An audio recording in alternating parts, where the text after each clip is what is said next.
My name is Wessels. I'm going to be chairing this panel.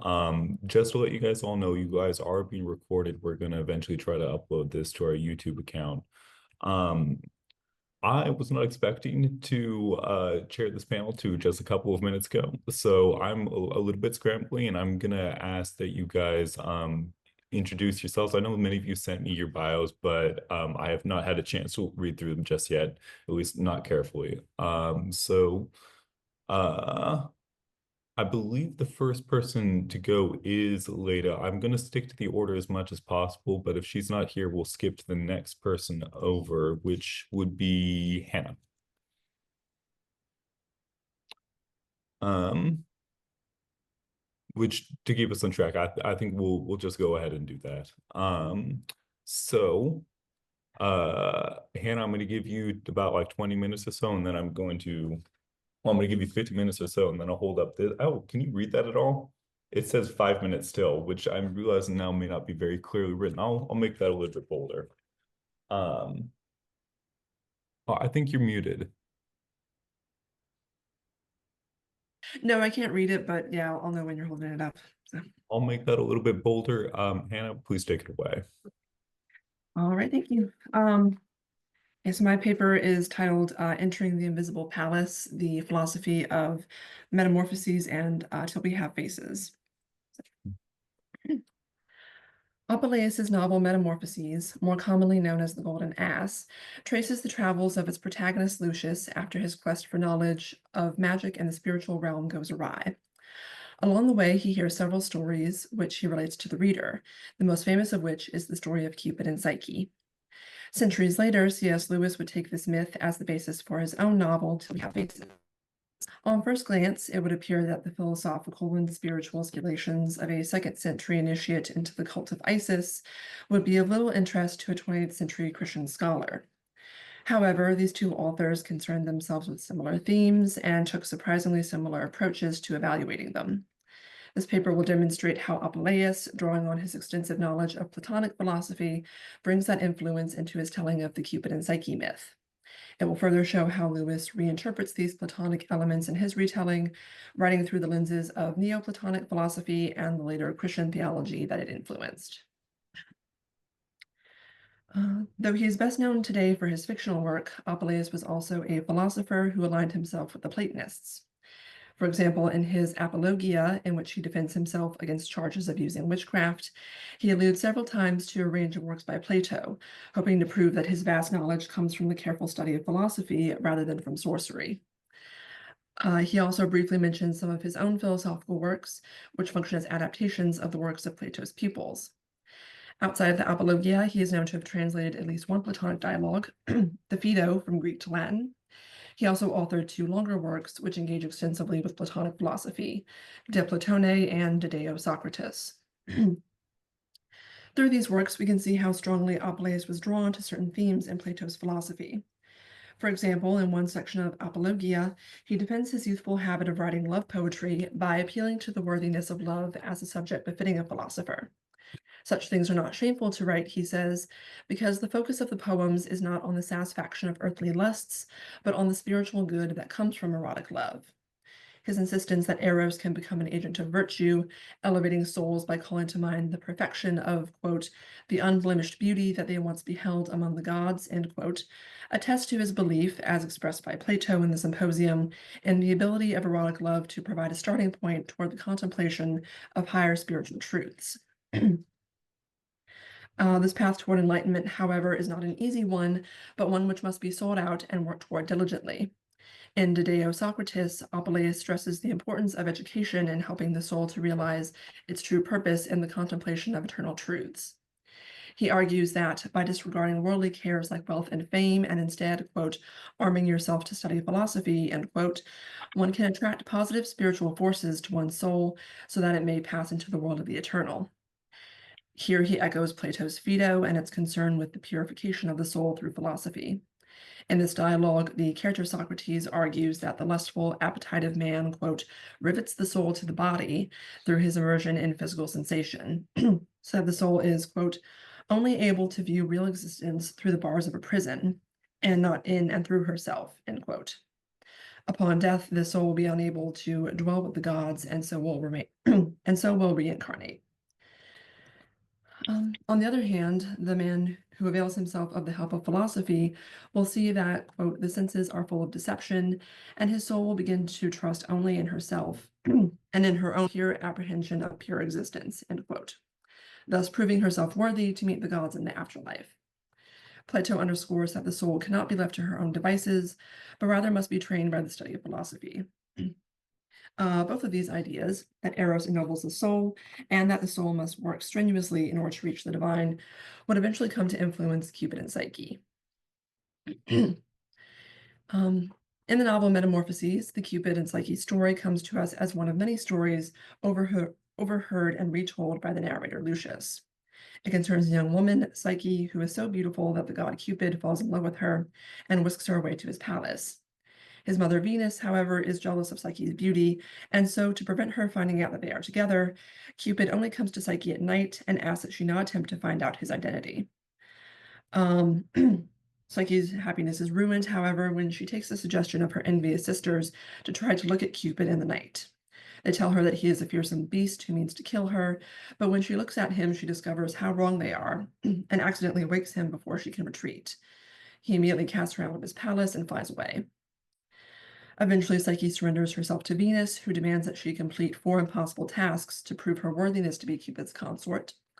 Psyche completes these tasks easily with the help of kindly animals and spirits. As her final task, Venus tells Psyche to bring her some of the beauty of Proserpina, the queen of the underworld, in a small jar. Despite being warned against opening this jar, Psyche peeks inside of it and falls into a death-like sleep.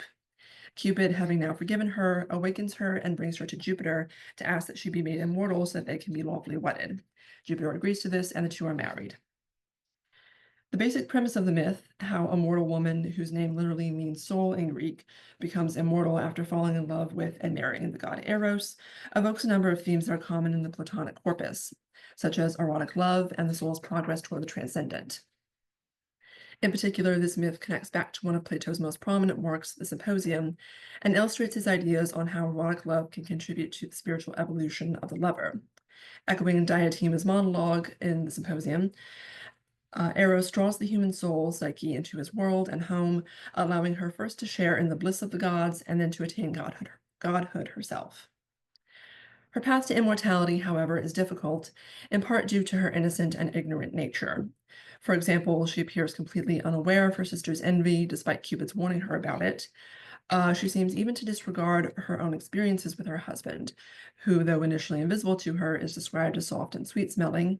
Instead, she believes her sisters when they tell her that her husband is a snake who, quote, oozes noxious poison during their stinking and perilous copulations, end quote.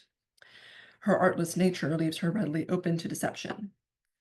Another mark of her immaturity is her overwhelming curiosity, best exemplified when she disobeys Cupid's command not to look at him.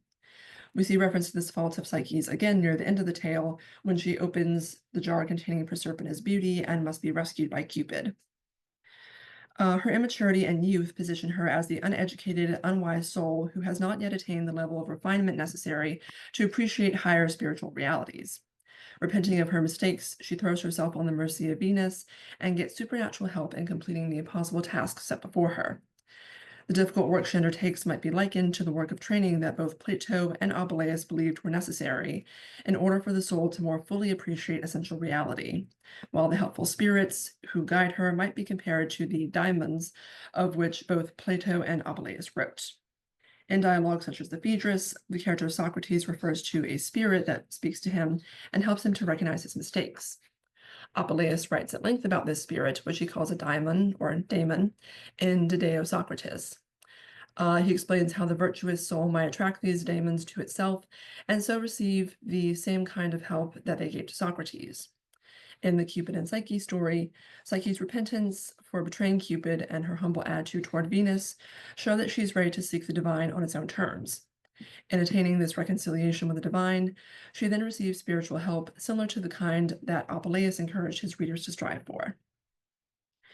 And so we see how Psyche's story mirrors the Platonic program by which the soul reaches the divine. Eros attracts the soul toward immortal things, eventually helping it to become immortal itself. But in order to attain the refinement necessary to appreciate such lofty spiritual goals, the soul must must be willing to work diligently to make itself worthy of such a state. It will then be guided and helped by good spirits. Moving on to part two. By the time C.S. Lewis published Till We Have Faces in 1956, he had been ruminating on the Cupid and Psyche story for decades. Being an erudite scholar, he certainly would have noticed the Platonic undertones in the original myth, and this may have attracted him to the story further. Similar to Apuleius, Lewis was also heavily influenced by Platonism, though it would come down to him through the tradition of Neoplatonism as absorbed by early Christianity. Coming about 2 generations behind Apuleius, the Neoplatonist philosophers understood their own work as merely interpreting and amplifying the ideas of Plato. However, Neoplatonist thinkers would also introduce new concepts into Western philosophy and religion, which would have a profound influence on later Christian thinkers, including Lewis. One place where Neoplatonic influence shows in Lewis's thought is in his engagement with apophatic theology. Apophatic theology holds that true, positive knowledge of God is impossible because God so radically transcends human understanding. Instead, we must attempt to understand God indirectly in terms of what he is not. Similar approaches to the knowledge of the divine can be found in Western philosophy as far back as Heraclitus and even Plato himself. The Neoplatonist philosopher Plotinus, however, would give this approach extra emphasis in his Enneads, writing about divinity and transcendence in contradictory or self-negating terms. Such language, which attempts to communicate the incomprehensibility of these entities, would later bolster the pre-existing apophatic strain in Christian theology. Though Lewis preferred to take a more positive approach, he nevertheless cannot help but interact with the apophatic tendency in Christian theology.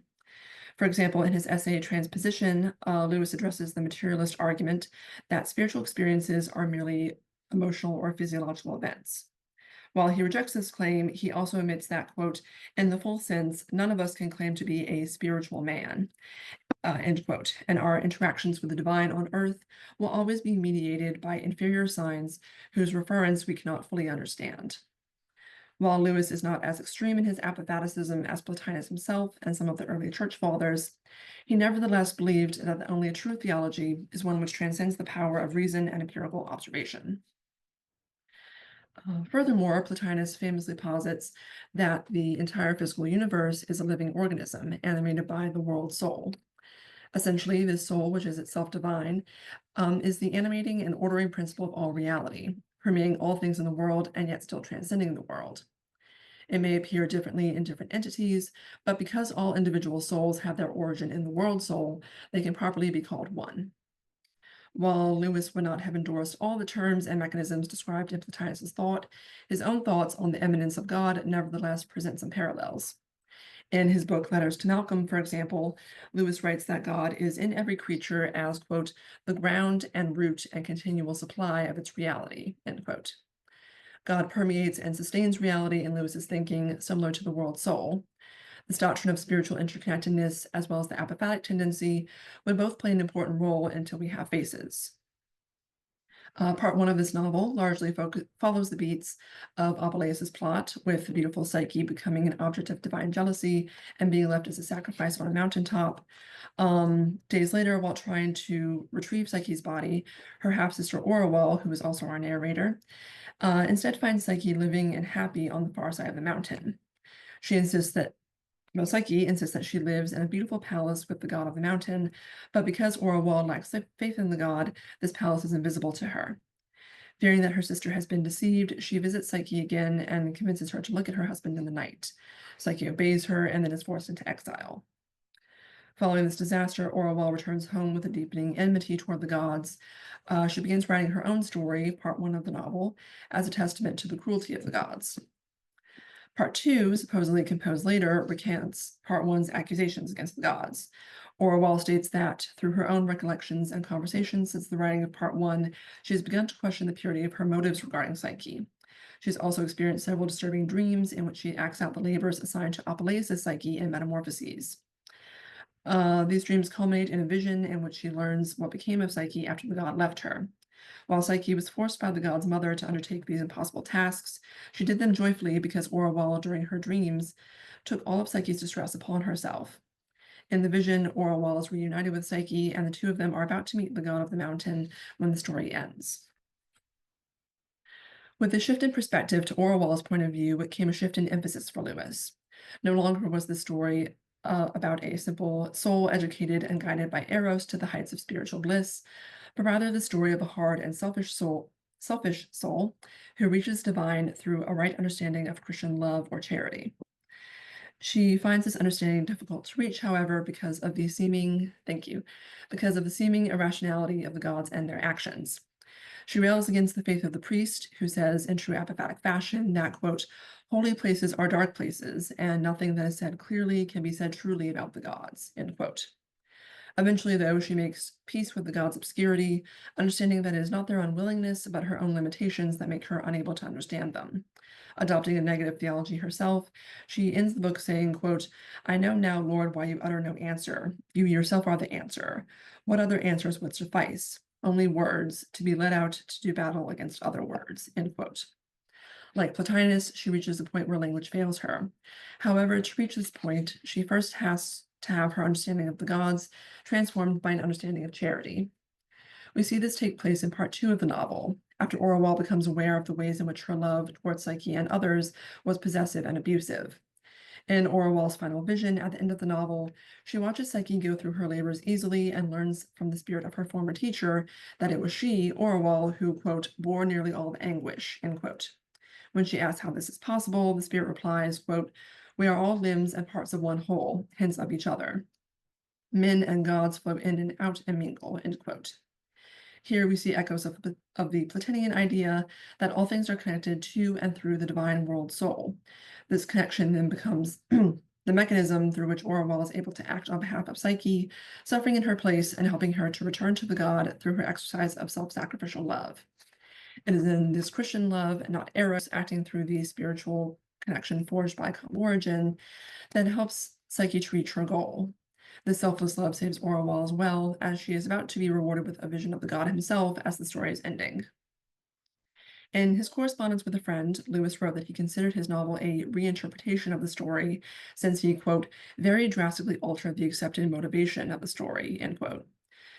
At the same time, Lewis and Apuleius shared a common Platonic heritage, which makes theirs complementary rather than opposed stories. At the heart of both stories is the question, how does the soul reach the divine? For Apuleius, coming from the classical Platonist tradition, the soul is drawn upwards toward the divine by Eros and helped in that direction by hard spiritual work and beneficent spirits that attend it. For Lewis, bringing to the story his manifestly Christian worldview and Neoplatonic sympathies, the soul reaches the divine not through Eros, but through charity. Such love opens the soul to that which is accepted on faith, purifying it and allowing it to reach transcendence. Thank you.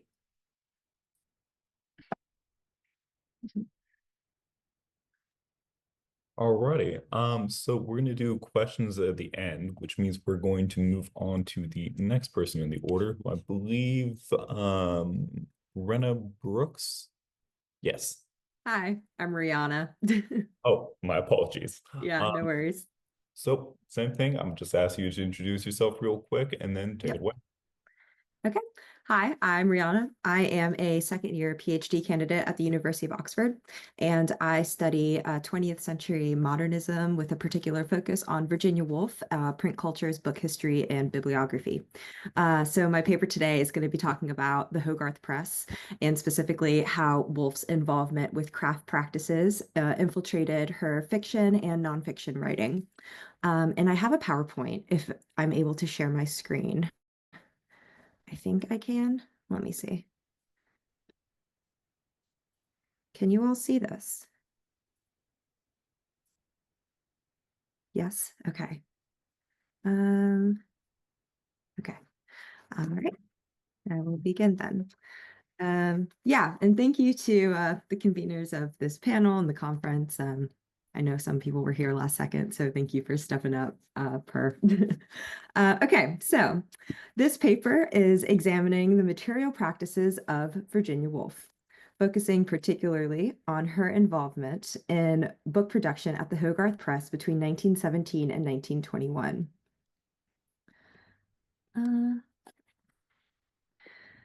During this period, Woolf actively participated in the entire process of bookmaking, not only for her own works, but also for those published under the press's imprint, engaging in typesetting, printing, and the focus of this paper, bookbinding. In conjunction, her own rebound collection increased exponentially during this period, a practice that she continued long after she ended her involvement at the press. Today, I will explore how these physical craft practices informed and permeated the language of Woolf's fiction and nonfiction. While scholars such as Diane Gillespie and others have extensively analyzed the visual and artistic dimensions of Woolf's writing, the material and craft-oriented aspects of her literary practice have received comparatively less critical attention, particularly in discussions that apply literary theory to her language. To address this gap, I propose a reevaluation of Woolf's work through the framework of craft practices. This approach repositions Woolf's writing within a contemporary feminist discourse, shifting its critical reception from an elite high art aesthetic to a more domestic immaterial context, one that aligns more closely with the craft traditions that she was actively engaged in. Examining how Woolf's nonfiction, particularly her diary entries and letters, reveals how craft practices began permeating her everyday vocabulary. A notable example appears in a 1921 diary entry, reproduced here, which was written 4 years after the founding of the Hogarth Press. This is during a period which Woolf was still hand printing and hand binding all the publications and was actively engaged in rebinding all her own books. In this diary entry, Woolf is reflecting on a series of visitors that had come over several days, remarking how all these came and were as detached as portraits, cut out, emphatic, seen thus separately compared with the usual way of seeing them. The language that she employs here, cut out, detached, and separately, bears a striking resemblance to the material processes of her own bookbinding techniques, shown here. Woolf's personal rebinding style, a significant portion of which is now housed at Washington State University Archives, demonstrates a distinctive method. She frequently cut out title pages and affixed them directly to the front cover or spine of the books. This practice later became a signature aesthetic of the Hogarth Press, where cut and pasted labels were applied to decorative paper book covers. Much like the visitors she describes as isolated and visually distinct, Woolf's process of cutting and pasting reconfigures the interiority of the book, externalizing its textual elements and thereby framing them within a new and differentiated context. Woolf's practice of cutting paper increasingly informs her descriptions of everyday life, shaping the way she perceives and articulates her surroundings.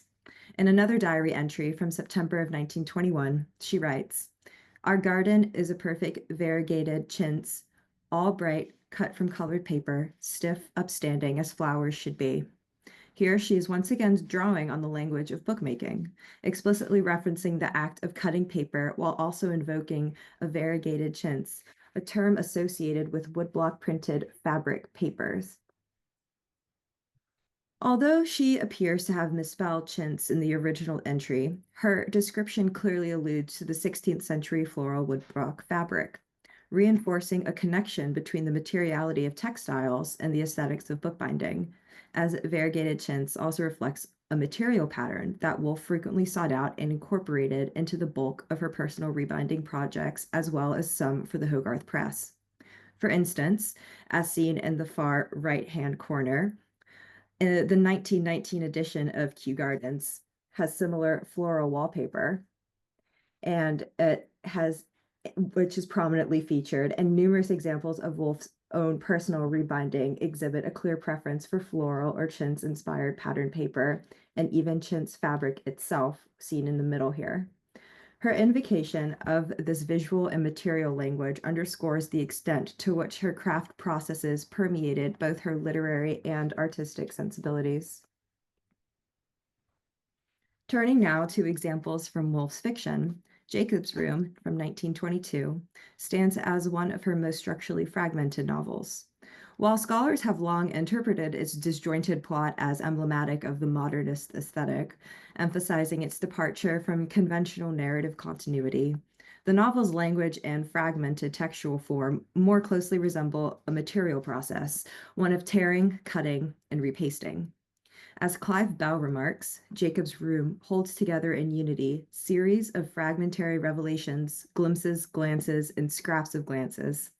However, rather than merely reflecting the abstract principles of literary modernism, I argue that Woolf's prose enacts a kind of literary collage, a haptic process that mirrors the physical craftsmanship of bookmaking.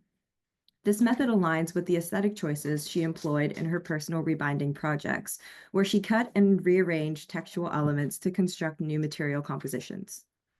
A particularly striking example of this literary cutting and pasting emerges in the following passages from Jacob's Room, seen here. The abrupt shifts from Jacob's interior reflected to a jagged cinematic landscape parallel the process of cutting and pasting in handcrafted books.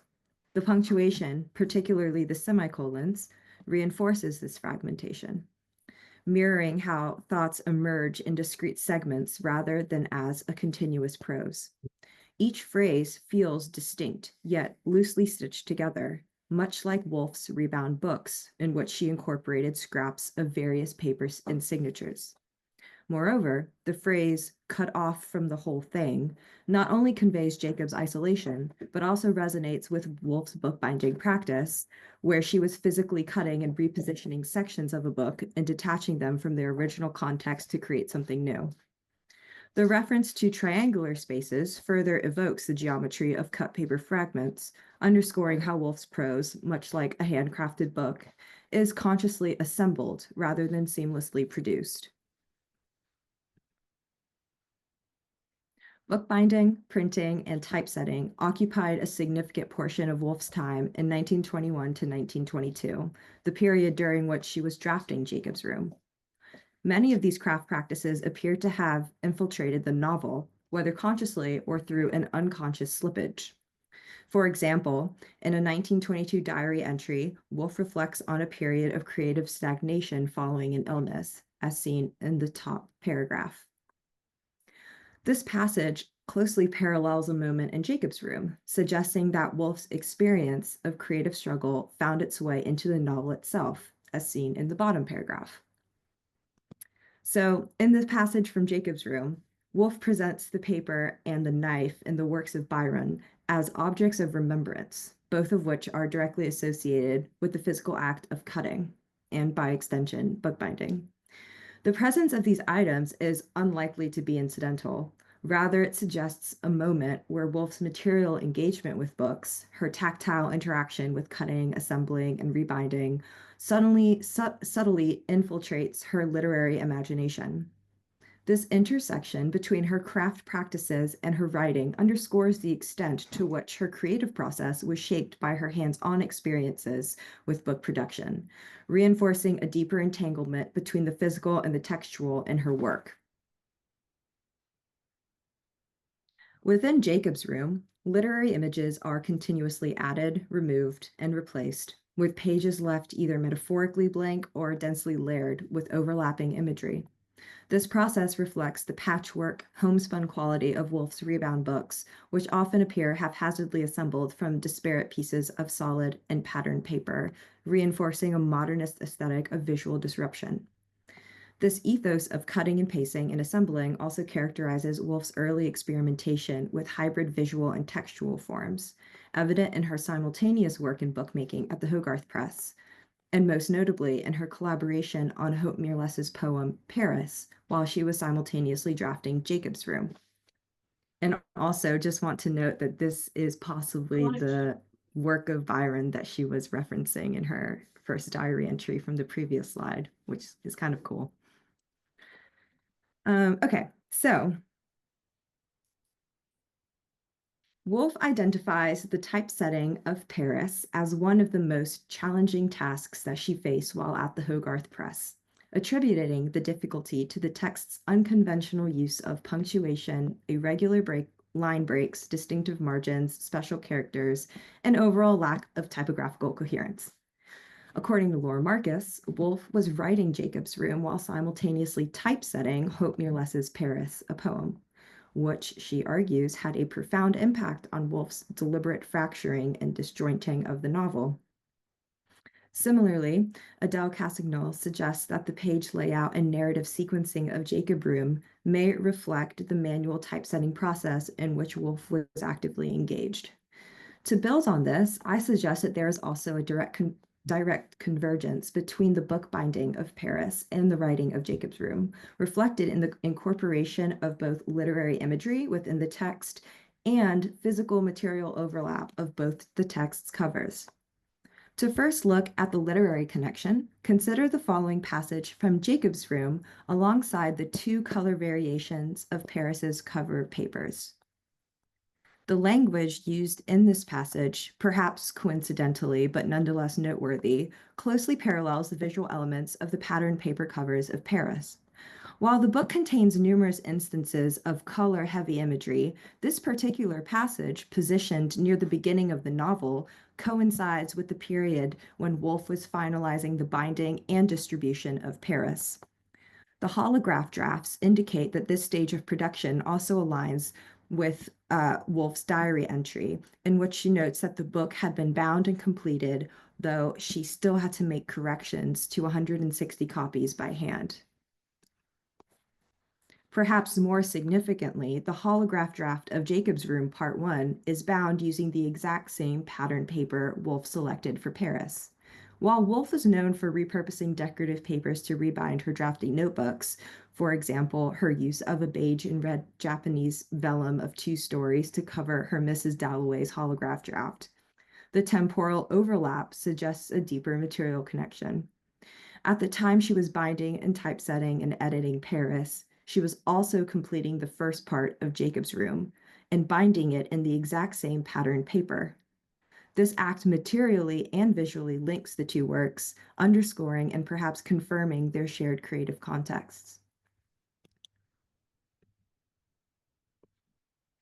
For Woolf, then, the physical acts of making books not only resonates with broader modernist aesthetic concerns about fragmentation and the reconstitution of self and worlds, but are inflected with the tactile and domestic practices of craft, rather than the detached abstraction often associated with high art. This reorientation from the aesthetic realm to the material domain complicates traditional readings of Woolf's work as primarily formalist or cerebral, emphasizing instead her sustained attention to the embodied and laborious nature of creative production. Woolf's engagement with bookbinding and craft work infiltrates both her fictional and personal writing, shaping a lexicon of artistic labor that blurs the boundary between the literary and the handmade. This craft-based vocabulary invites further consideration of how gendered forms of domestic and artistic labor, particularly those historically aligned with women's work, are embedded within her literary practice, which presents a starting point for future research. Ultimately, Woolf's language of craft reimagines artistic creation not as a rarefied aesthetic pursuit, but as a tactile material process that anchors literary production within the rhythms of everyday making.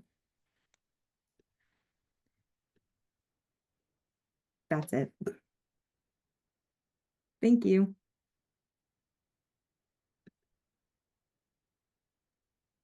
And thank you. So let me see. Who is it? Matthew that is next? Yeah, it looks like that's me. All righty. Well, same thing. Please, All right. introduction, then take it away. All right. Thank you all for being here today. My name is, hold on, I'm looking at my screen as well. I'm going to be sharing a PowerPoint as well. My name is Matthew Raese. I'm an assistant professor at WVUP. That's West Virginia University at Parkersburg. And I focus my studies mainly on narratology, which you'll see in contemporary American fiction. So my project is a little bit different than what it seems like you two are working on right now, in the sense that mine is kind of an ongoing work in progress. I'm still at the point of figuring out what, if anything, I want to do with this. I'm shopping around some venues to see if I can publish this before I actually get too much further into it. But so what you're going to see is largely provisional, and I view this more as a case study than as any kind of like a finished work with a claim. So I'm going to share my screen and I'll get into this.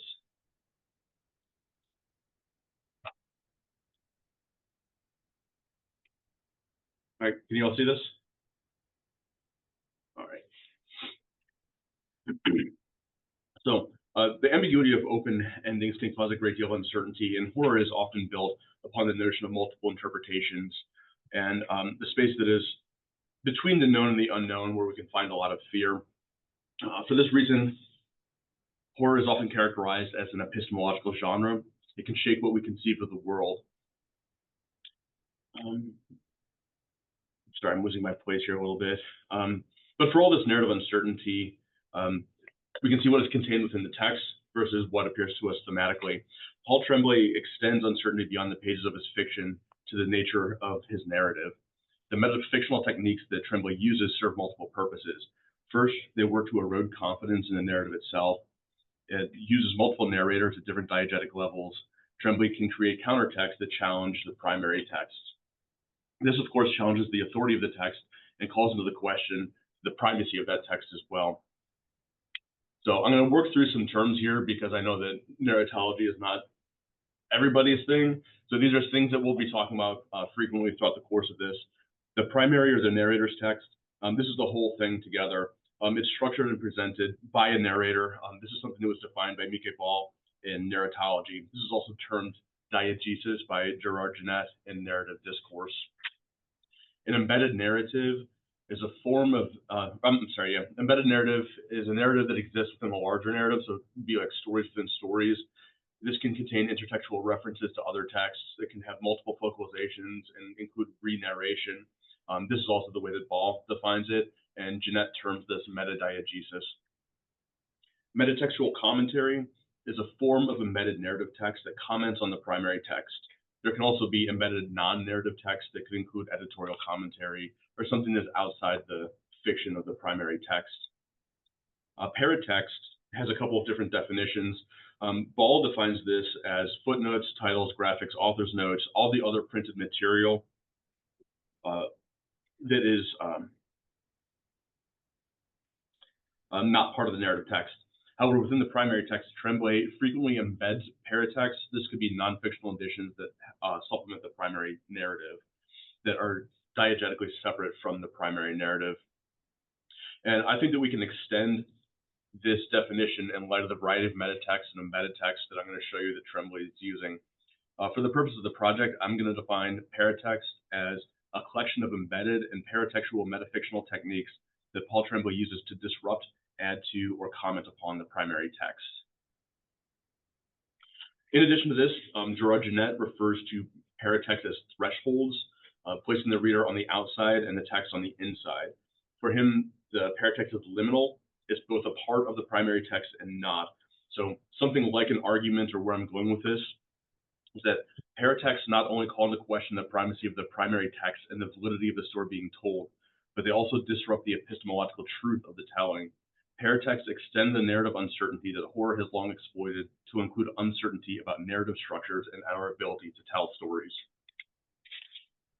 So I have three novels I'm going to be talking about today. These are the three that Tremblay uses to really kind of highlight some of his most metafictional elements. First one is Horror Movie. This is the most recent novel that came out in 2024. This takes on the cursed movie trope. The primary narrative follows the story of an unnamed narrator who is the last surviving cast member of an unfinished and unscreened independent film simply titled Horror Movie. The narrator meets with producers who want to make a big budget reboot of the film after the original film achieved viral popularity based upon the internet publication of the screenplay and a few clips uploaded to YouTube. The indie film is plagued with problems and injuries and ends with the on-camera suicide of one of the producers / writers / actors. The techniques that Tremblay uses in this, first, the primary narrative is split between two groupings of the text labeled Now, which details the story in the present about the movie he's trying to get made. There is Then, which tells the story of the production at the time. This primary narrative is intercut with the actual screenplay that was written by a character named Cleopa Kane. The narrator also reveals that the recording is an audiobook. So we have several instances of a sort of corrupted mimesis, or at the very least, a mismatch between what the text purports to be and what it represents. For example, the novel represents an audiobook and the screenplay represents the movie. So here's an example of a script page, and it's distinct in style. The rest of this looks more like Times New Roman sort of fonts. So one of the things that's significant about this is that this is the fictional script written by a character in the novel. The novel itself is 275 pages long, and 108 of those are made up of these script pages. So this is nearly 40% of the novel, which we would typically think that these paratexts that are embedded within the text would be, I don't know, less significant to that overall. So I think that in itself is going to put some additional questions on what the actual primary text here is. And next we can see throughout the novel, there's a greater separation between the script and the text, the primary text itself. And here we can see there are places where the script is bleeding into the narrative text, and other places have been separated by chapter headings and so forth. So we start to see kind of an intermingling of these two different elements, which are dissolving the barrier between these diegetic levels. So this would be like what Jeanette is talking about with the threshold between the two different levels.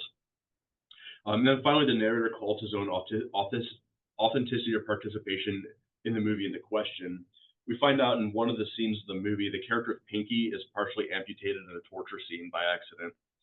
During this accident, the narrator's actual finger is partially amputated, and at a fan convention, one of the participants asks to see his missing finger, and he reveals that it is missing, that he did indeed take part in this movie. However, later in the narrative, the narrator reveals that Valentine, who was the director of the movie, cut off a portion of his finger in her home shortly before she dies of cancer. He doesn't reveal why they've done this, but we can interpret that it is something to do with contributing to the mythology and the mystery surrounding the movie.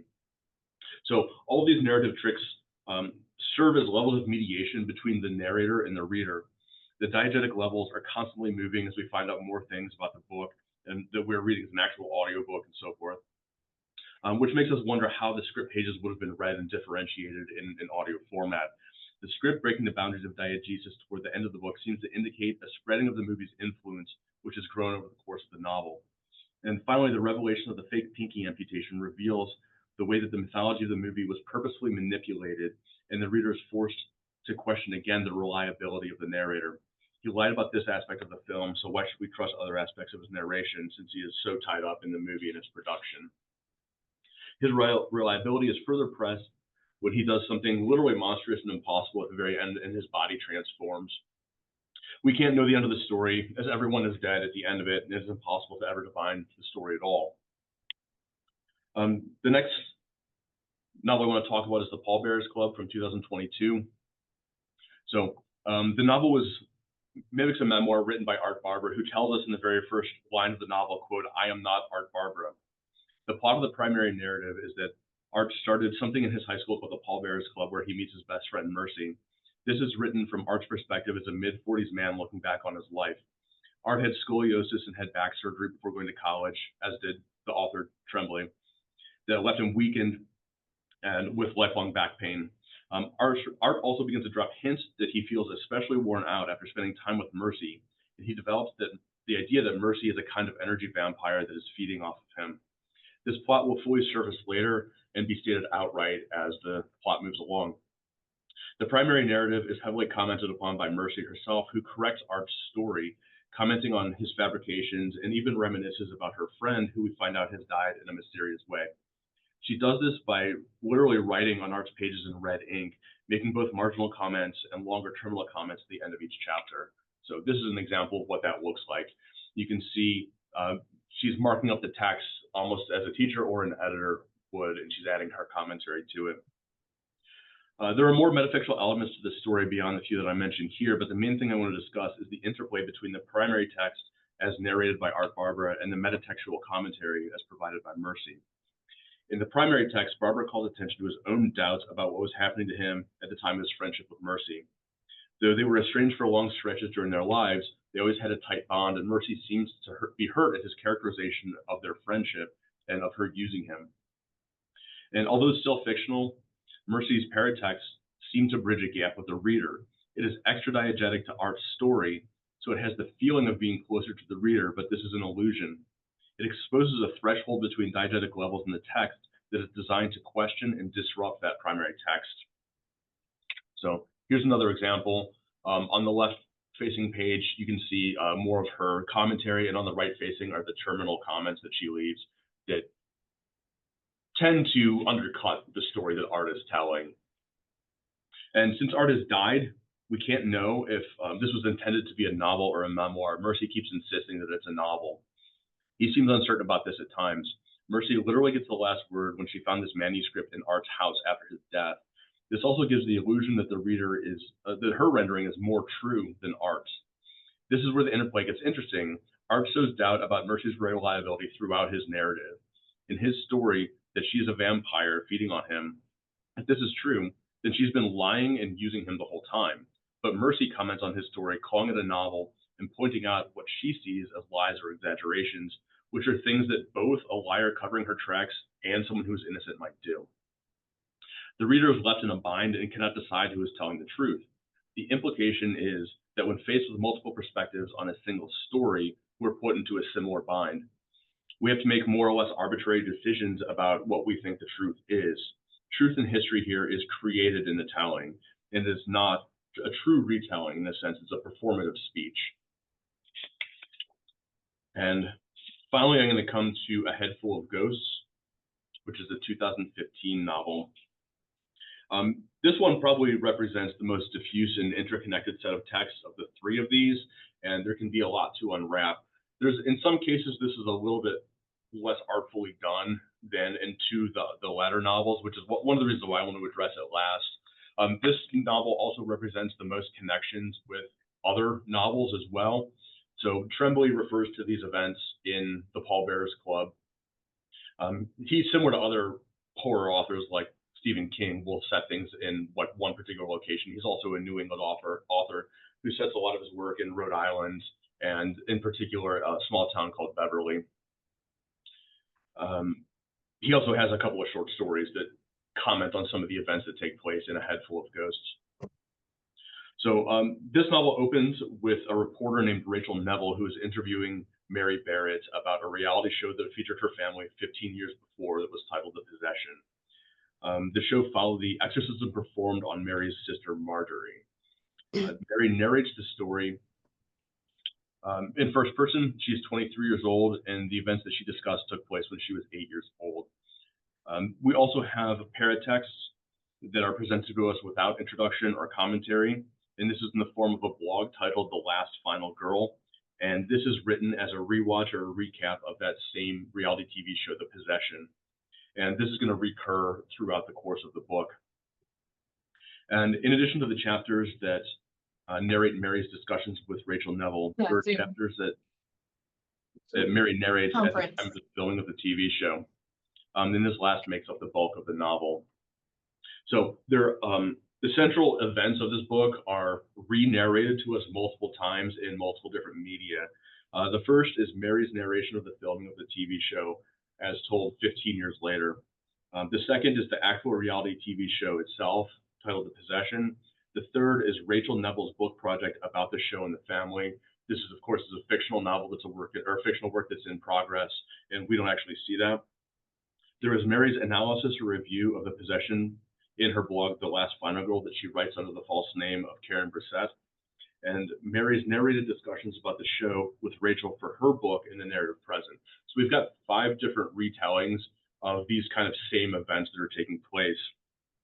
So this story is also another last surviving member tale, sort of like horror movie. And Mary is the last member of her family living, meaning that she is the sole person able to relate the story of what has happened. There's a quote that comes from the novel that I think is important to what's going on here, and I think it speaks to what Tremblay is trying to do. So this is Mary commenting directly, and this is early in the novel. So she says, "My memories mix up with my nightmares, with extrapolation, with skewed oral histories from my grandparents and aunts and uncles, And with all the urban legends and lies propagated within the media, pop culture, and the near continuous stream of websites, blogs, YouTube channels devoted to the show. So all of it hopelessly jumbles up what I know and what I now know. So what I get from this is that this is not a story about unreliable narration, but is about the unreliability of narration. Tremblay tries to recreate Mary's feelings of being overwhelmed by the story about her family. In particular, he emphasizes the way that too much knowledge and too much input muddies the actual story. The story is told and retold in attempts to get it right and to analyze what had happened, but this re-narration is never equal to the task. All of this history it creates destroys any record of the events that had happened. These stories expose the lie that there is a truth to get to. It shows that attempts to re-narrate or analyze both create and distort the memory. At this point in the story, Mary cannot recover what has happened to her family, and this is her tragedy.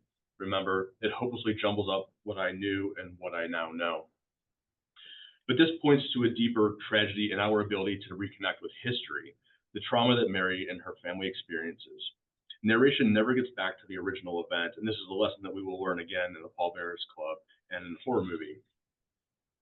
So the conclusions that I'm coming to at this point in my project is that first, all the metafictional elements of the story are designed to chip away at the epistemological structure of the narrative text. They create uncertainty at the level of narration, that is, what is being told by whom, and this multiplies the uncertainties within the text, and this is what exactly happens in each of these novels. So there is a connection here that Tremblay is using the uncertainty of the narration, the uncertainty of events itself that we see in a lot of horror, and he's extending this to the act of narration. He's extending it to the epistemological structures of this. So Tremblay's work hinges on open endings and leaving the reader to interpret events in the book. But these novels make it clear that this is that not only do we not know the ending, but we cannot know the ending because we just can't access it. And so the paratext, as I've redefined it, creates a threshold for interpreting narrative and historicity as narrative in real life. Our histories are destabilized through retelling. The fact that Mary can never reclaim those events, the fact that Pallbearers Club will consistently lack an ending or a resolution, these all point to the same thing. And here, memory and narrative are linked in that they both create history as opposed to events. So in this case, I'm talking about events as the things that actually happened in the past, and history as a narration, or history as a retelling of those events that are trying to capture it. And all the horror of this lies in our own tenuous grasp with our stories and our histories, and this is intensified with the certainty that we feel about our own memories a lot of the time, which continues to degrade and erode that epistemological structure. Thank you.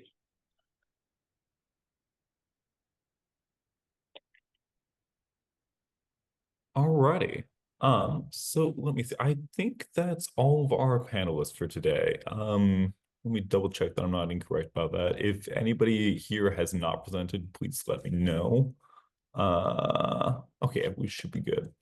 All right, so one quick note. I was doing this last minute, but this is kind of a perfect panel for me. I'm a philosopher. I love Plato and the Neoplatonic philosophy, the Hawk philosophy. That was a fantastic presentation for me. I don't know a heck of a ton about bookbinding, but I am writing a book that I bound myself right now. So that was an excellent experience. And narratology. I'm a philosopher, but I wrote my master's thesis on narratology. So all of these were just personally very interesting to me, and you guys did a fantastic job. And thanks for being timely in your presentations. So with that said, I'm going to open this to questions. Please use the raise hand feature if you have a question. James. Hi, great panel. I'll be totally honest. I'm giving a presentation tomorrow, and I just wanted to try logging on to the Zoom to see if it worked. But I was so engaged in the panels, I stayed for the whole time. I have a question for Professor Raese at the end there, and maybe you said this. I'm not super familiar with Tremblay, but you've really shown that like there's a lot of engagement with horror media writ large, literature, film, the making of films. Maybe you addressed this, but if you could just maybe expand on it a little bit. Is there, how ironic versus sincere is the engagement with horror media? Do you think that lends an element? Is it because I work a lot on poetry based on film, and a lot's been written on that when someone's referencing other works of media? Is it parodic? Is it pastiche? So obviously you've shown that like there's a serious engagement with horror media, but how much of it is, you know, appreciative or sincere, or just if you could expand on that a bit. Thank you. Right, that's a good question. To an extent, it's all going to be ironic structurally, right? Because it's dependent upon us navigating multiple meanings within the same speech act. So it has to be ironic in that sense. If you mean it in more of a colloquial way, then I think that Tremblay's engagement is very sincere. Like he is very obviously, like he gives a lot of interviews. He talks a lot about his own work. In his collection of short fiction, Growing Things, he includes notes that are like commenting on a lot of his own short fiction and like what he's doing. And he is very self-conscious in the way that he writes about this. I actually wrestled with including another short story that I just didn't have time to get into here that's included in Growing Things. It's called A Note from the Dog Walkers, and it basically narrates the series of notes, and they get increasingly detailed, that the people who he is hiring to, and it's a fictionalized version of himself who's at the center of this, but there are these dog walkers who are coming into his house, and they're leaving these increasingly detailed notes about like the books that are on his shelf, and like trying to psychoanalyze him based upon that. And they do mention a little bit about this idea of like leaving open endings and kind of the self-referentiality behind that. And so that to me demonstrates at least he's very conscious of doing this, and he's partially doing it in a playful way, but I think that he's also doing it in a way that he is trying to contend with figure out what he is doing. And this actually connects with the project that I worked on. My doctoral dissertation was on encyclopedic novels, and I dealt a lot with Infinite Jest. And within Infinite Jest, you see a lot of the same questioning about the uses of irony. And where Foster kind of comes, or Wallace kind of comes down with that at the end, is thinking about this kind of like sincere irony, or I don't even really know how, he didn't have a specific name for it, but it was about engagement, and it was about using irony in the sense that was laid out by like Linda Hutchin and others, which is the notion that irony presupposes a linguistic community. And so it presupposes this sort of connection that we have with people, that we have to all have the same references or similar references. We have to all have similarities before we can make meaning, or before we can understand even double meanings and things like that. So in that sense, I would say, yes, it's ironic in the sense that it has to be ironic, but I do believe that his engagement with horror is sincere. I hope that answers your question. Yeah, that's David Foster Wallace, Umberto Eco. These are a lot of the exact like people I'm thinking about or engaging with. So yeah, thank you. Right. All right, excellent. Serene, how? Yes, hi, Serene. I have a question for Reanna, and then another one for the third speaker. When you were talking about the juxtaposition between the visual cutting and the verbal cutting, I couldn't help but be hounded by the notion of stream of consciousness, which is a hallmark of modernist writing.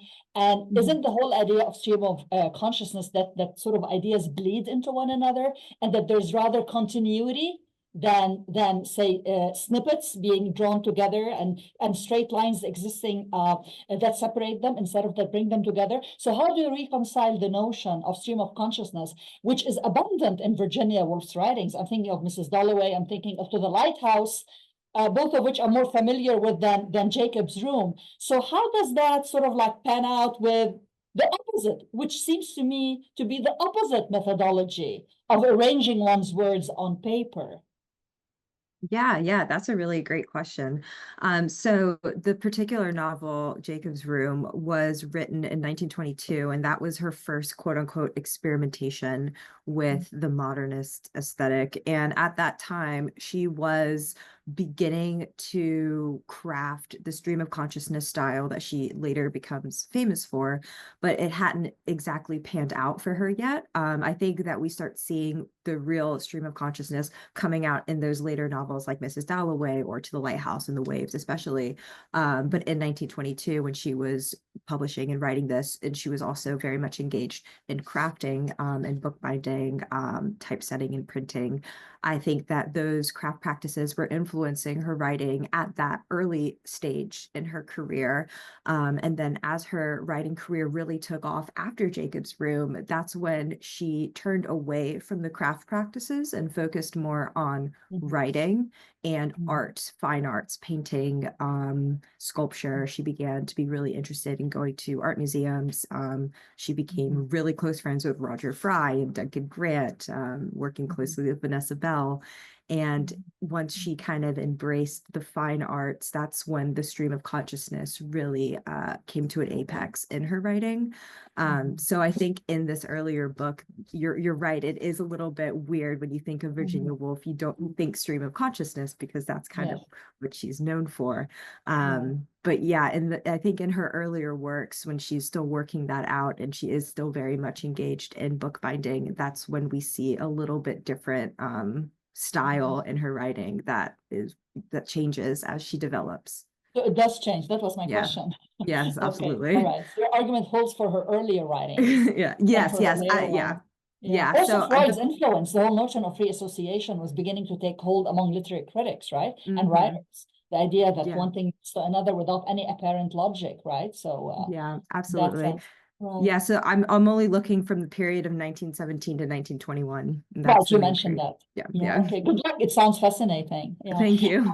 I have a question for Matthew. I was looking up, the author Tremblay, and it says that he's known for horror fiction, science fiction, and weird fiction.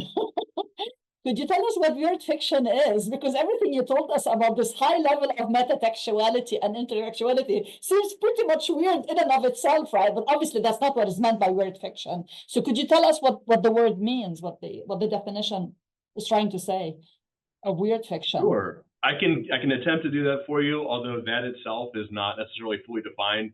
How do you define the weird, right?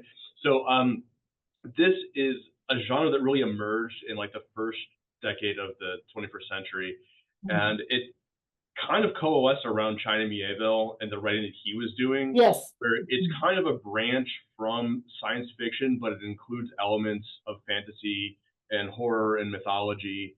And you can, not that this is a figure that we are talking about currently, but if you think back to like Neil Gaiman and some of the work that he did, it mirrors some of that as well, but kind of with a little bit more of a science fiction edge.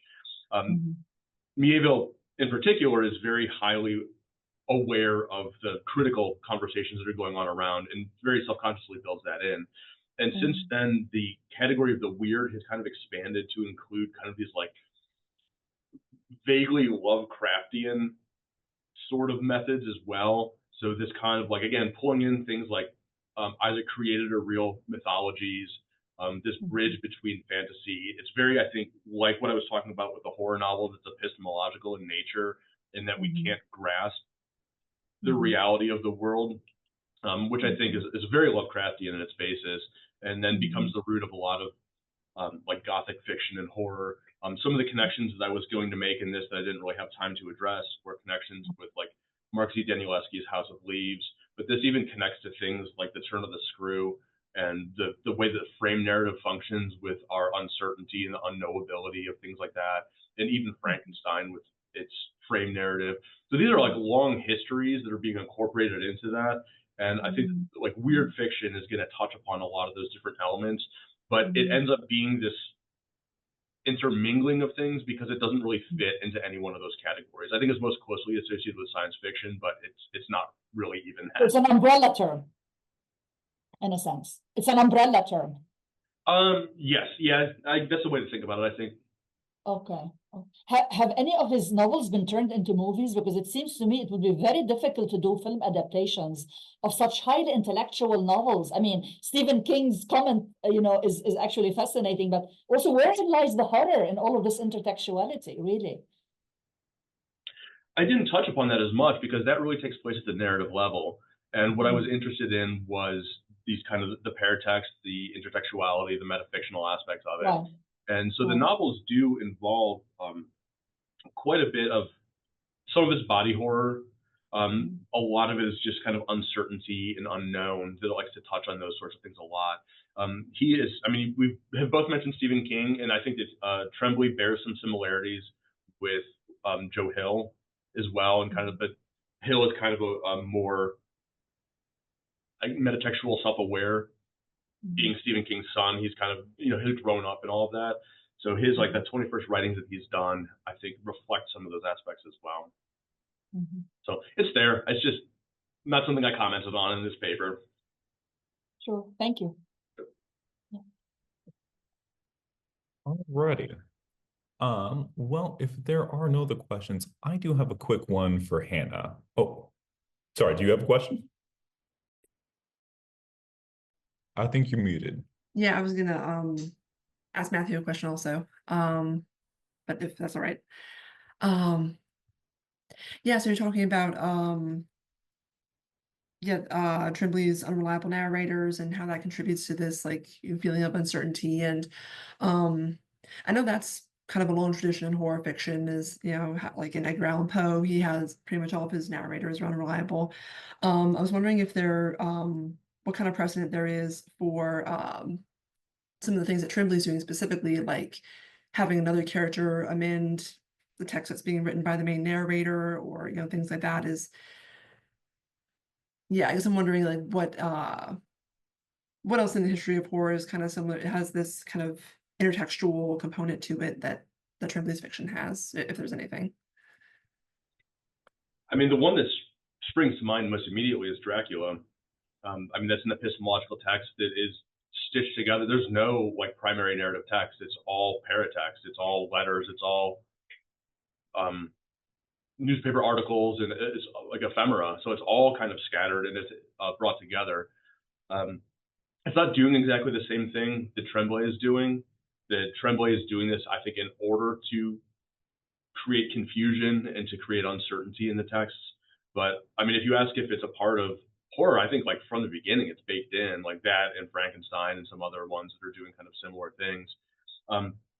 I think just as a genre, horror itself, the way that it builds so heavily from mythology and folklore is also, I mean, it's all about retelling and re-narrating. And because so much of it deals with, and this, I didn't get into the genre aspects of this as much in this discussion, but because it does deal with anxieties and playing on human anxieties, it really has to be kind of psychologically aware and self-conscious. And so I think that a lot of those tendencies can be built right into it. And why I wanted to work on this project is that although we do see some horror authors who play around with uncertainty, and especially that Lovecraftian nature, that Tremblay is one of the first I've seen who really goes after it with these metafictional techniques in ways that I have never really seen before. As I was reading horror movies for the first time, as soon as that narrator makes reference to the fact that the text I'm reading is actually an audiobook that he's recording, it's so jarring, right? And it's enough that it can kind of take you out of the story that he's telling in order to kind of like try to renegotiate your position and relative to the story that's taking place. And I think that that's what really good horror does, right? That if you think about the movies that we watch and the stories that we tell, those things that take us out of ourselves, but still have that like reference back to like anxieties that we may feel.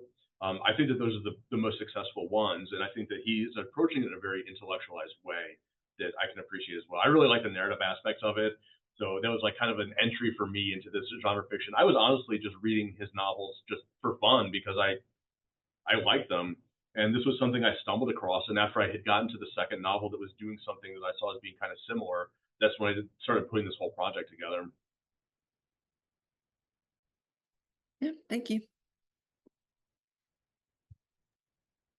Alrighty. Well, in that case, I do have one quick question for Hannah. Let's see if this makes any sense. So, it's been a while since I've read Plotinus and Plato, but one of the things that really strikes me about a lot of their works is when they try to talk about how you get to the divine. This is more true of Plotinus than it is of Plato. They tend to emphasize the role of contemplation and philosophy. There are after all philosophers, right? And they'll start from a lot of the same sort of premises that we see literary authors do. They'll start like, okay, hey, the world that we live in, it's a world of appearances, it's worlds of illusions, it's not the true world. And as you point out, in order to get to the true world, what the signifiers that we have, the like the physical appearances, our sense impressions, blah blah blah, these are only indirectly related to the divine, to the true. So what you need to do is find out the correct orientation of signifiers to the divine. Oftentimes, this is going to be allegorical. Plato wrote many allegories, right? For the most part, though, I think that a lot of like Neoplatonic, like the literary tradition, the literary reception of a lot of these ideas actually repudiates a lot of the philosophical tradition, because the philosophical tradition is philosophical. It's going to emphasize the philosophy. It's going to say, hey, you want to get to the truth, it's very simple. You just need to sit and meditate for a while. But if you pay attention to things like the golden ass, as you talk about it a lot, in order to get to the truth, it's not meditation. It's not contemplation. The protagonist gets transferred into a donkey. And what he does is he has these experiences that you would never had otherwise. What he ends up doing is he listens to like all sorts of people as a donkey. He gets like like a little bit of an outside view of everyday normal practical situations. It seems to me that what the literary tradition emphasizes above all else is if you want to get to the truth, what's required is a very, very fine-grained analysis and attention paid to everyday reality, right? To the world of appearances. So my question, just kind of in a nutshell, do you agree with that? Do you think that the literary reception can receive Neoplatonic philosophy wholesale, or does it have to kind of go in like in a very different direction and say that, hey, there is a very different path to the truth that's possible? That's a really interesting question. But yeah, I see what you're saying about literature, that it interacts with this school of philosophy kind of in a way sort of taking a different tack than maybe those philosophers themselves would, right?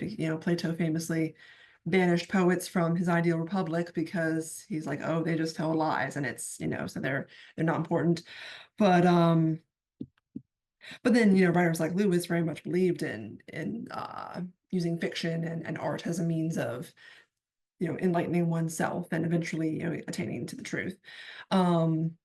So yeah, I guess that it is sort of a in order to make art influenced by this philosophy, you sort of have to strike a compromise with it, right? You have to, because your protagonist has to be interacting with the world around them and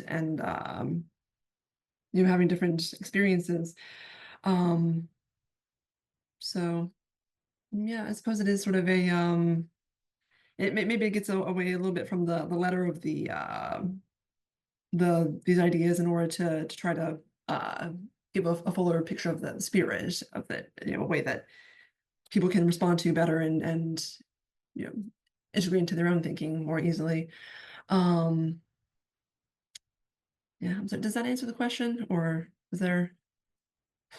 I think so, but I also think the question is somewhat unfair. I should caveat, but this is my question. This is the question that like my whole dissertation is based out. What sort of knowledge does literature give us that's kind of unique to literature? Does it give us a form of knowledge in that way? I think this question is incredibly difficult to answer. I've yet to come across a fantastic answer, so my standard is very, very high for that. Okay, so you're saying is the knowledge you get from literature unique from any other art form, any other experience you could have? Different from philosophy. Or from philosophy. Yeah.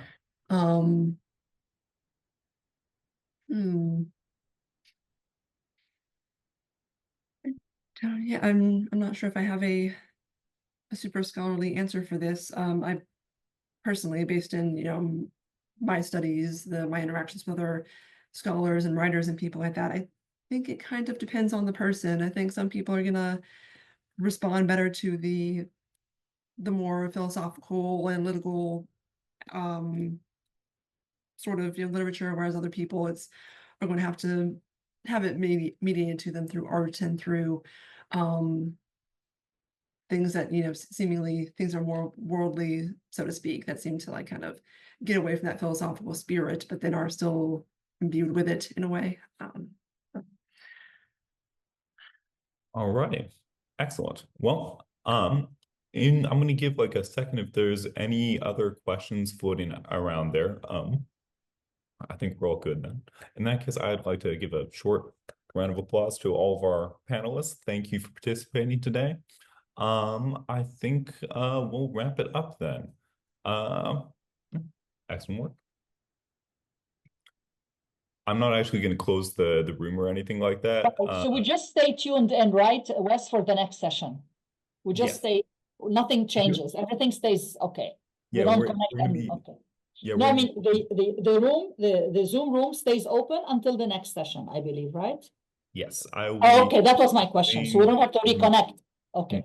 Yeah, it's Right. gonna be the same one for all the panelists today. We have one other one that's open for like different virtual sessions, but I'm just gonna keep this open until 10:45 when the next panel starts. Right. Room 2. Right. Okay. Thank you. Great job, everyone. Thank you. Thank Thank you. you. I did a great job too. Good work. Thank you. Or I was thinking about this. Yeah. Do you think that the difference is just representation? Oh, me? Yeah. You're asking about what does literature have to offer that is different from philosophy. It's representation, right? It's mimesis. This is not something that philosophy purports to do. Well, yes and no. So philosophy is gonna argue that philosophy is going to try to give you propositional knowledge. It's going to try to give you like a representation of the world, but this representation is going to be largely abstract as opposed to concrete. It's going to I would argue that in some instances it's going to attempt to be representational in that like you have people like Hegel.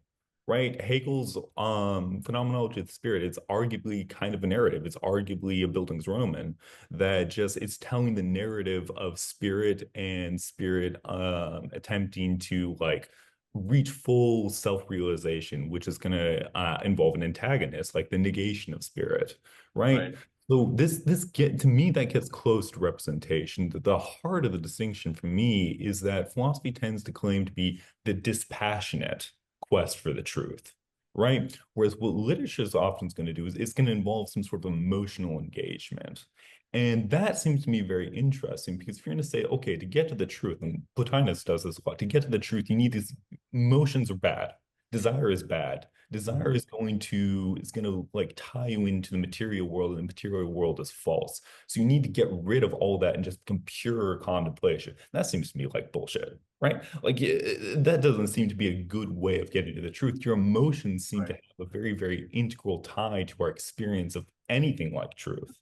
And so, therefore, literature, which directly involves an emotional engagement in the understanding and appreciation of the text, well, that seems to me maybe to offer a different and better approach to doing whatever the Neoplatonists are say that they're doing. Does that make sense?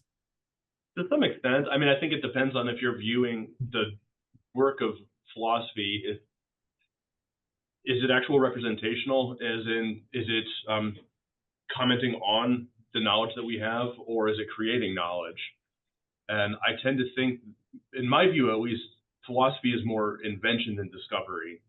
And so that it works. The project of philosophy over the millennia has been to, I think it starts as representational, that is trying to describe the world, is trying to represent this and how our knowledge works and how we function within that. But then we do get these different stories. We have like Plotinus and all these others who come after, who go about this in all these different ways. And if all this was truly representational, then we have to look at all these false narratives that we've gotten and all these incorrect ways of viewing the world. But I don't think that that's true of philosophy. I don't think that we just are faced with, 3,000 years of 4,000 years of unknowable, incorrect approaches to truth. I think that it's all building upon itself. And I take your point with Hegel that I do think that there's an attempt to narrativize this But yeah, it's interesting. I don't have an answer. I just, you know, as you were saying that, that idea of representation was the first thing that popped up to me. But I think affect is one way to think about it, but I think that that is just one thing that literature has to offer. That I think that affect, and if that's the sole thing that we're getting from it, or if that's the sole difference, I think that leaves a lot out. We do get very massively self-aware and philosophical works of literature that deal directly with the philosophical ideas. And so they can, at times, they sit on that line between, and even we get philosophical works that verge on being literary works, like the Constellations of Philosophy and some other things. So we get this kind of like back and forth notion, but it's an interesting question. I think that you're on to, like, that's a good question. I like the idea of it, and I don't have any particular answer to it. I just was wanting to extend the conversation a little bit. Oh no, I love that answer. That's the best possible answer I can get because it proves that it's a really interesting question, that there's not immediate answers to it. Any attempt to try to categorize different texts based off of a single distinction is ultimately likely to fail. I can say, hey, literature involves emotion, philosophy doesn't, but I can also add this so many different counterexamples to that. Yeah, excellent answer. Sorry. Syrian, yes. I just wanted to add to I'm not a philosopher, I'm a literary critic, but I mean, it seems to me that literature is very different from any other discipline, is because it's asking you to look at it, not always through it. Okay, so even when you are reading a realist text, say Charles Dickens' novel, okay, from the 19th century, even so-called closed readerly texts, to use the distinction that Roland Barthes came up with between writerly, which are sort of more modernist, open-ended texts that have gaps in them that are inviting you to participate, as opposed to the closed worlds of realist 19th century. So for me, a philosophical text, unless it's Derrida, it's a text that is telling you, here, I have reached my findings, and this is the nuggets of my thinking process. Whereas literature is always making you or inviting you, in addition to affect, to look at it as process. I mean, especially, for example, the text that the third speaker, Matthew, talked about. Literature is about process, and the book itself, although already published, is supposed to display process as opposed to an outcome. I don't know if this makes any sense, but a lot of philosophical texts present themselves as, you know, findings that have already been crystallized, and they are giving you the nuggets of a process that has already ended, unlike writing and reading, which always involve continuity and revision and rethinking. So this might be a very simplistic answer, but this is how I see philosophical texts being basically different from literary ones. No, I love that answer. I love the phrase that you use, nuggets. In A Room With One's Own, this is one line that Virginia Woolf has. She's like in a library sitting next to this like male scholar. I don't remember what he does, but he's like giving like these little grunts every time he comes across a little golden nugget of truth, right? With philosophical texts, when I say that they give us propositional knowledge, they give us like something sentential, something that's like, okay, here's a lingual description that's supposed to represent the world, and they claim a correspondence theory of truth. What they're going to claim is, hey, this is going to act as like a picture that is going to correctly correspond to states of affairs in the world. And that whole bunch of problems with that right there. But first of all, what it's demanding from you is belief, right? What it's demanding is like, okay, here's a little golden nugget. What you're intended to do with this is to believe it, to believe that it correctly corresponds to states affairs in the world. But like, okay,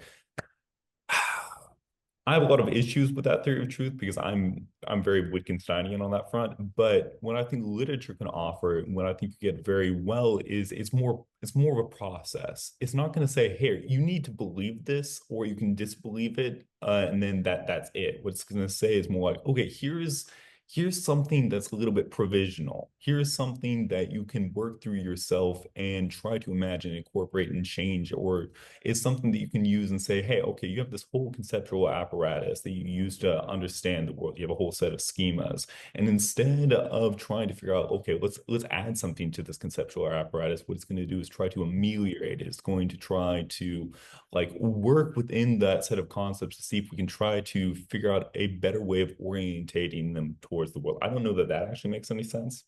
But that's what I think you're trying to get at with the idea that literature is much more process-based. The reader is involved in the knowledge that they're supposed to acquire from it beyond just, okay, I'm going to believe this or I'm going to disbelieve it. They intended to do something with literary text.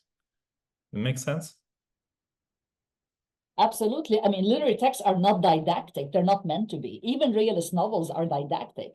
So there's a pact that exists between the author and the reader when it comes to literary text that usually doesn't between a solidly philosophical text and the reader.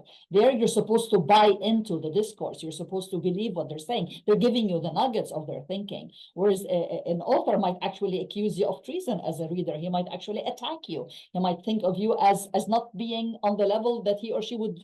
So in other words, it's different. The relationship is always one that is much livelier in the case of a literary text. That's what I was trying to get at. The reader is the other character. So yeah, that's it. Yeah, no, fantastic. I can continue to talk about this for a long period of time, but I don't want to take over. Let me see. Are you guys all going to be hanging around here until the start of the next panel? I think I'm going to move to the other Zoom room because I want to actually know somebody who's on that panel, so I want to hear their presentation. Gotcha. Okay. Yeah, go ahead. So, all right. thank you for moderating and thank you for your presentations and questions. All right. Yeah, thank you. In that case, I'm also going to take off for a little bit. All right. Fantastic work.